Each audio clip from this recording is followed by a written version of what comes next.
بسم اللہ الرحمن الرحیم۔ السلام علیکم، آپ دیکھ رہے ہیں الف نیوز اور میں ہوں آپ کے ساتھ ماجد علی۔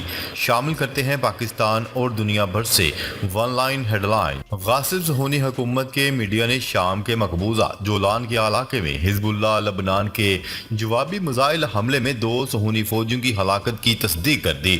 غاصب صہیونی حکومت کے میڈیا نے شام کے مقبوضہ علاقے میں قابض فوج کے ٹھکانوں پر حزب اللہ کے زبردست وسیع پیمانے پر کیے جانے والے جوابی میزائل حملوں میں اس حکومت کے 2 فوجیوں کی ہلاکت اور متعدد کے زخمی ہونے کا اعتراف کر لیا۔ اس دوران حزب اللہ نے ایک بیان جاری کرتے ہوئے اعلان کیا کہ صہیونی حکومت کی حالیہ دہشت گردانہ کارروائی میں مزاحمت کے ایک اعلیٰ کمانڈر کی شہادت کے جواب میں اس نے قابض فوج کے ٹھکانوں کو 200 سے زائد میزائلوں سے نشانہ بنایا۔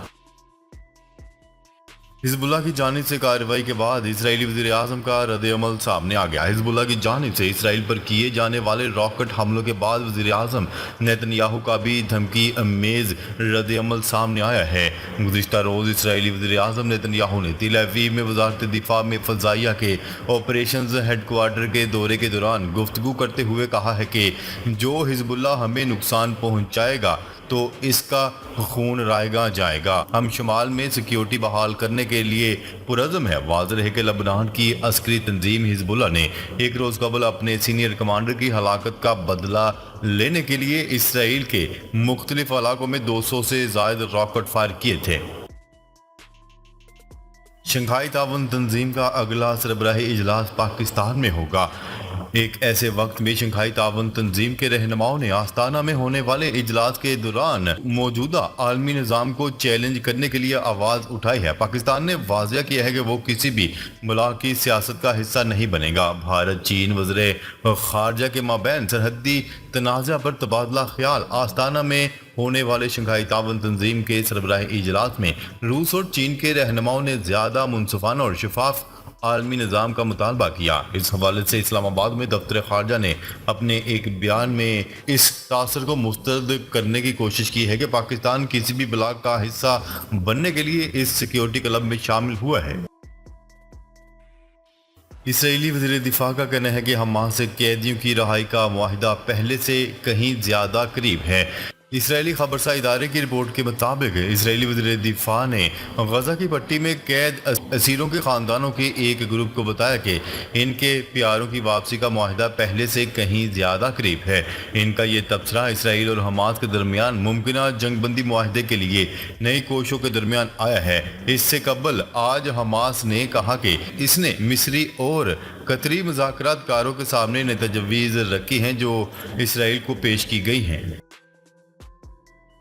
حماس نے 10 اسرائیلی فوجیوں کو ہلاک کر دیا۔ القسام بریگیڈ کا کہنا ہے کہ اس نے الشجاعیہ میں 10 اسرائیلی فوجیوں کو ہلاک کر دیا۔ حماس کے مسلح ونگ کا کہنا ہے کہ یہ فوجی مشرقی غزہ شہر کے پڑوس میں الناز اسٹریٹ پر ایک آپریشن میں مارے گئے۔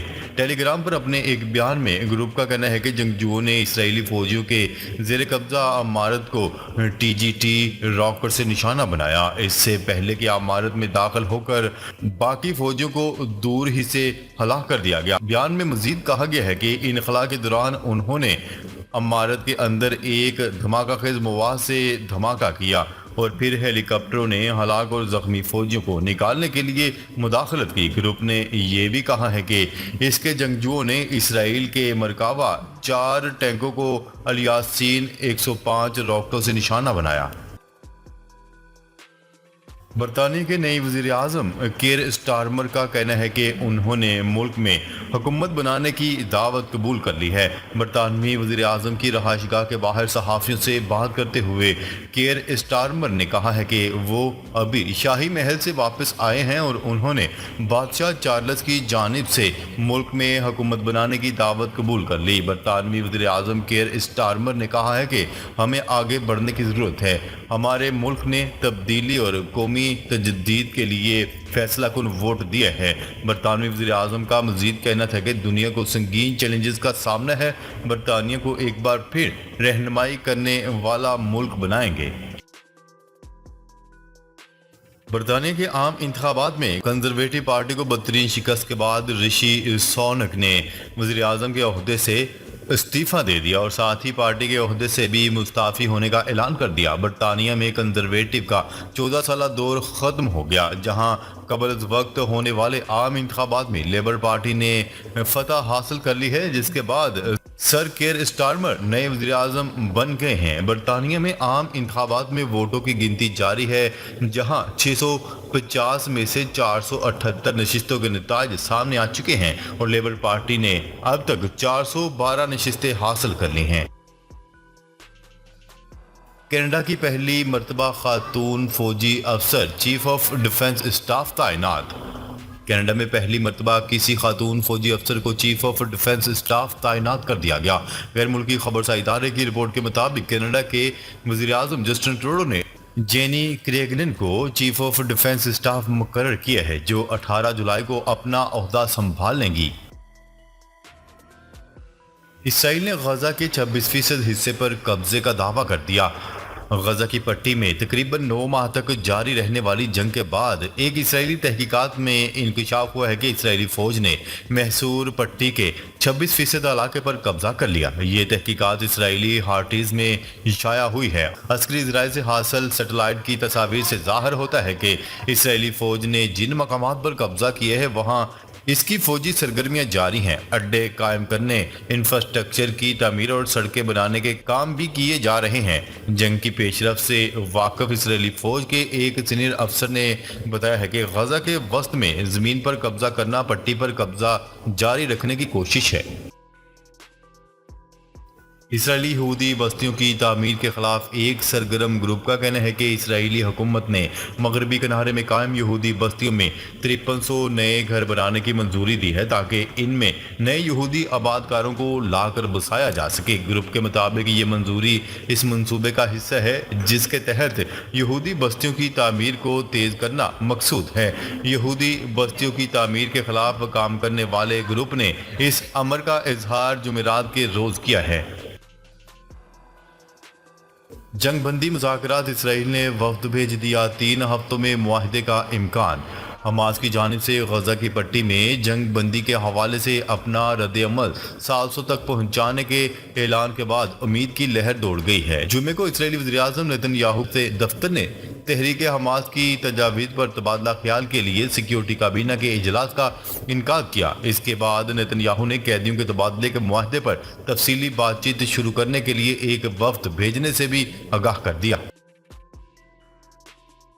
پاکستان کا 2000 آئی ٹی ہنرمند جاپان بھیجنے کا اعلان۔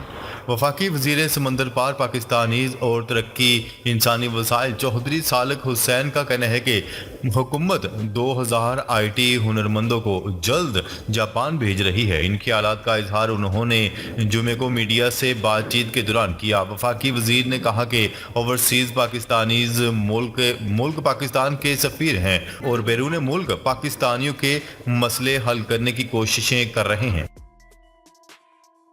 یکم محرم غلاف کعبہ کی تبدیلی کی تیاریاں مکمل۔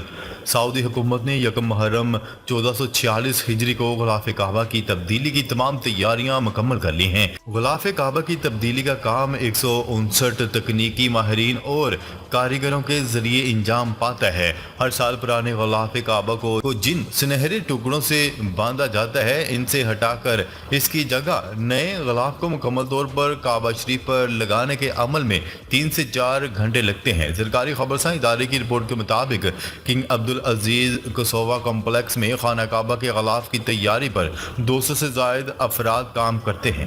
یہ تمام افراد غلاف کعبہ کی تیاری کے مختلف مراحل میں حصہ لیتے ہیں۔